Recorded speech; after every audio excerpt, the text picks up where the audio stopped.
Today, I want to talk a little bit more about cloth face masks. But before I do, let's think about the recovery principle that we use with cloth face masks. Remember, cloth face masks are to protect everybody else from me. So we're actually doing this for someone else. It's not to protect me from getting the virus, it's to protect others from getting the virus from me should I happen to have it and not know it and be asymptomatic. I see the politicalization of COVID-19 on a daily basis watching the news multiple times a day, every day. This is not a political issue. This is a public health issue.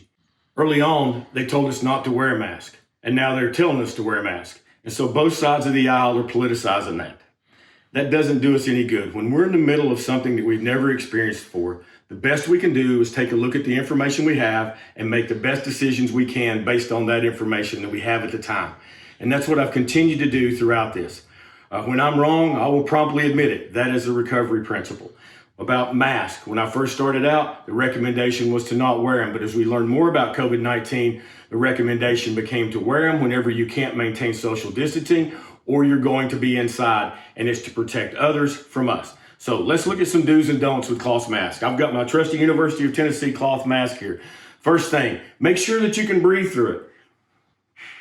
If you put it on and you can't breathe through it, that's not going to do you very much good. You're going to smother to death. You're not going to be able to help anybody else. Wear it whenever you go out in public. If you're going into a store, if you're going into a restaurant, now that businesses and restaurants are starting to slowly open back up, then you're going to need a mask.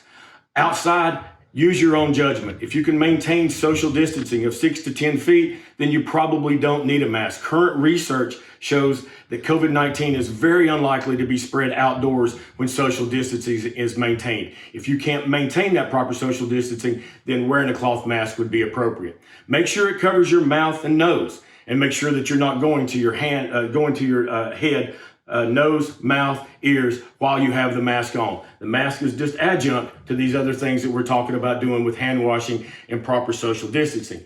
And the last thing is wash it daily. When you come in, it goes in the washer. The next day, you can wear it again. Now, there's only two don'ts. The two don'ts with cloth masks: don't use on children under age 2.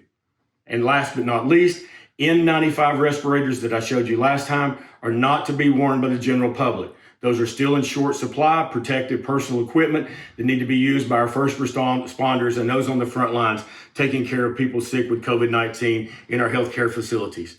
Remember, the cloth mask and recovery principle: get outside of yourself and do something for somebody else.